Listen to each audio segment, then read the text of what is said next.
See the use of fully defined sketch in SolidWorks. When we creating the any 3D model, so we are using the undefined sketches and fully defined sketches. So if in case if you are maintaining the undefined sketches like this, here as per my view I created the every sketch with the actual dimensions only. But the thing is when I'm making these modifications, the positions, whole positions are not updating accordingly.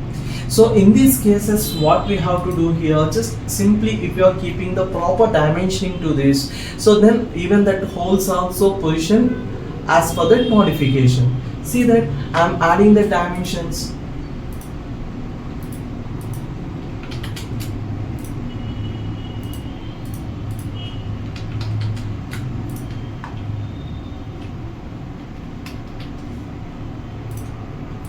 So when you are getting the black color sketch, that means that is a fully defined sketch.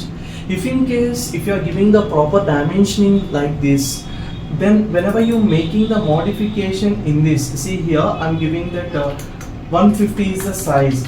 Along with that rectangle, even that circle positions also updated.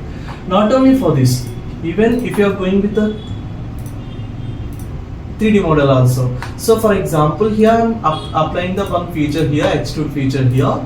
So here I'm going with the 20 diameter. I am positioning with this.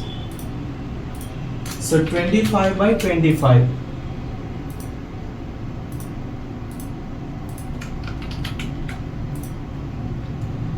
I'm making this into 40. Okay, 25 by 40.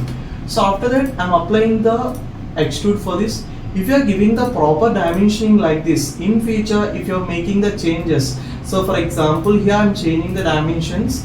So actual dimension is 150, just I am making this into 250. So in these cases, what happened here, along with that rectangular bar, even that object is also updated.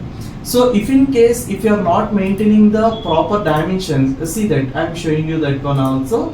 See here, I am deleting these positioning dimensions. In these cases, when you are changing the dimensions of this, it is not updated. See here, I am making this into 150 again and then exit. See here, it will be located on the same position only. That is the reason while you creating the any model, so first you can create the proper dimensions to that.